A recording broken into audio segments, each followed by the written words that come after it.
Teman-teman cewek, ini penting sekali. Kamu yang mungkin lagi dekat, apalagi kamu yang benar-benar pacaran, menjalin hubungan, dan mungkin ada berencana akan menikah dengan dia. Sekalipun mungkin belum dibicarakan, ya belum diseriusin, tapi udah ada rencana ke sana. Maka penting sekali untuk kamu mendengarkan ini. Please buka hatimu, realistislah. Jangan kamu termakan oleh janji, rayuan, kata-kata manis, atau apapun. Coba lebih realistis. Sehingga kamu bisa bijaksana, lebih tegas, dan berani mengambil tindakan. Jangan pernah menikah dengan pria dengan beberapa kategori berikut ini. Yang pertama, si pria ini kasar saat marah. Pokoknya kalau dia udah marah, ada perdebatan, ada kesalahpahaman, dia kasar.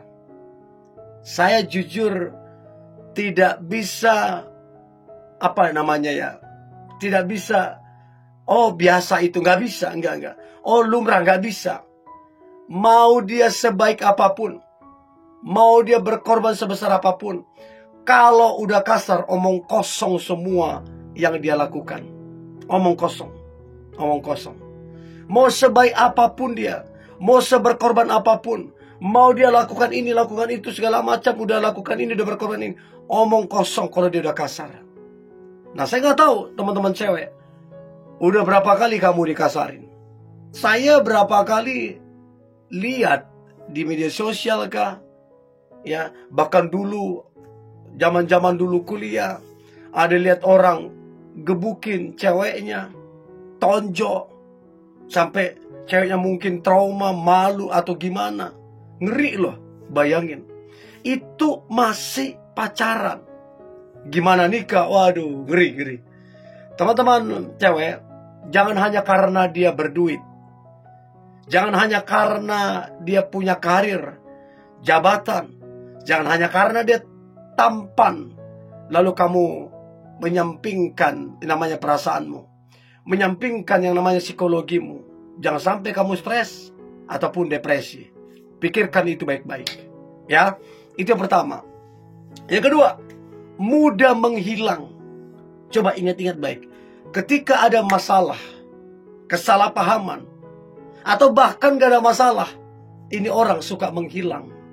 Nah, kamu kadang-kadang berpikir, kayak gak jelas ini hubungan, aneh dia ini, apa maksudnya? Kamu pernah gak berpikir begitu? Sebenarnya itu udah jawaban, bahwa yang begini jangan kamu bawa dalam pernikahan. Jangan. Karena kalau udah menikah, itu beda banget dengan pacaran. Jadi mendingan kamu putus saat pacaran.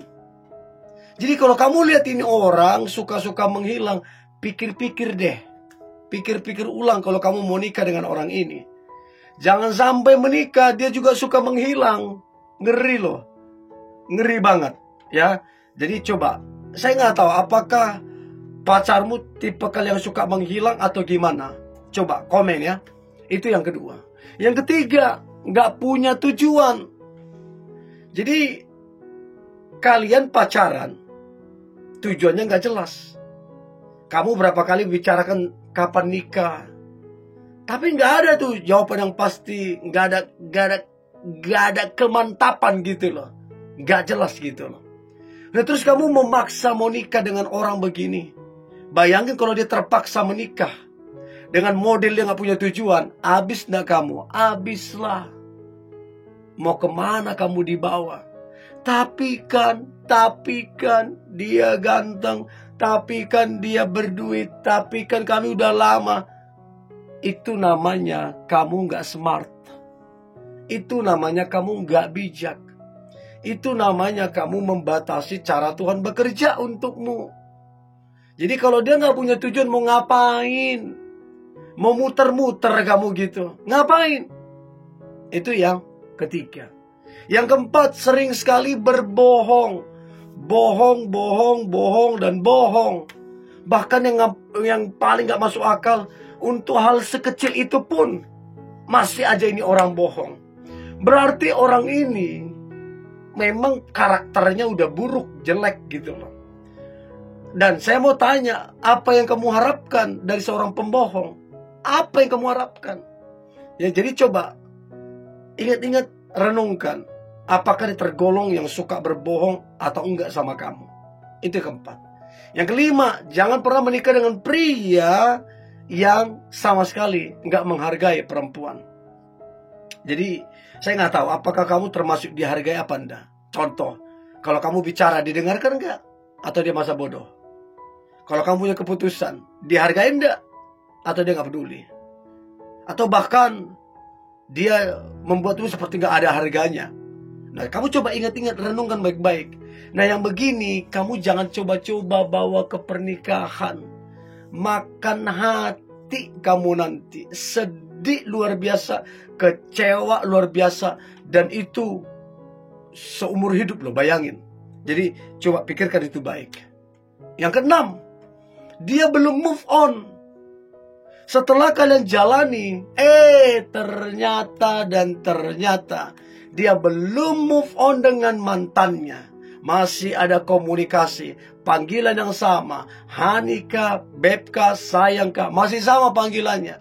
Dan yang paling menyakitkan adalah masih ada pertemuan di antara mereka yang kamu tidak tahu. Itu yang paling menyakitkan. Orang ini belum move on. Saran saya, mendingan kamu putusin dan biarkan dia sama mantannya. Karena memang hatinya bukan sama kamu. Namanya belum move on. Kamu itu minta maaf, dijadikan cuma pelarian. Orang yang gak move on dengan mantan kekasihnya, dia pacaran, maka pacarnya itu pelarian. Untuk pelarian. Jadi kamu yang rugi gitu loh. Itu yang keenam. Yang ketujuh, tidak setia. PDKT sana sini, selingkuh sana sini. Nah, yang begini kamu putusin aja. Kamu putusin aja. Mau alasan dia inilah, itulah, segala macam. Yang namanya perselingkuhan tidak bisa ya kamu tolerir. Kamu mesti tegas. Supaya dia tahu bahwa kamu gak bisa dipermainin. Ya, supaya dia tahu bahwa kamu tegas orangnya. Gitu loh. Jadi kalau dia gak setia, putusin. Supaya dia tahu kamu gak main-main orangnya. Itu yang ketujuh. Yang kedelapan, masih mau main-main. Bayangin ya, minta maaf nih, kamu udah berumur. Dia mungkin juga udah berumur. Tapi dia maunya main-main. Hubungan kalian itu tidak ada ikatan apapun, tidak ada keseriusan, tidak ada rencana apapun. Nah, kamu mau ngapain? Main-main. Mau kamu dibuat tempat dia main-main. Jadi kalau kamu lihat dia nggak jelas ini orang, hanya have fun, senang-senang segala macam, nggak punya tujuan. Nah, kamu tegas. Ya, ini berarti orang cuma mau main-main aja. Mau cuma have fun aja sama kamu. Kamu tegas. Itu yang ke-8. Yang ke-9, si pria ini, dia pemalas. Benar-benar pemalas yang banyak alasan. Ingat loh ya, teman-teman cewek. Yang namanya pria nanti akan menjadi imam, kepala, pemimpin. Ya, jadi kalau dia malas, mau dibawa kemana tuh pernikahan itu? Jadi pastikan dia rajin. Kalau dia pemalas dan banyak alasan, kamu mikir-mikir ulang deh. Oke, itu ke-9. Dan yang terakhir, jangan pernah menikah dengan pria seperti ini. Yang terakhir adalah pria yang bosanan. Apa-apa bosan. Baru pacaran berapa hari udah bosan. Ada orang yang begitu, apa-apa bosanan. Makanya kamu pelajari track record orang ini gimana. Dalam 1 tahun berapa kali pacaran. Kalau banyak kali pacaran, salah satu penyebabnya adalah bosanan. Yang kedua, tidak setia. Nah, kalau kamu dapati ini orang bosanan, ngapain? Ngapain kamu jalan sama orang yang bosan sama kamu? Ngapain? Kamu yang mesti tegas. Nah, dari beberapa poin ini, yang mana yang teman-teman cewek dapatin? Coba komen ya. Saya pengen tahu. Oke? Ini boleh saya bagikan. Jangan lupa subscribe, like, comment, share. Dan jangan lupa untuk tetap semangat. God bless you.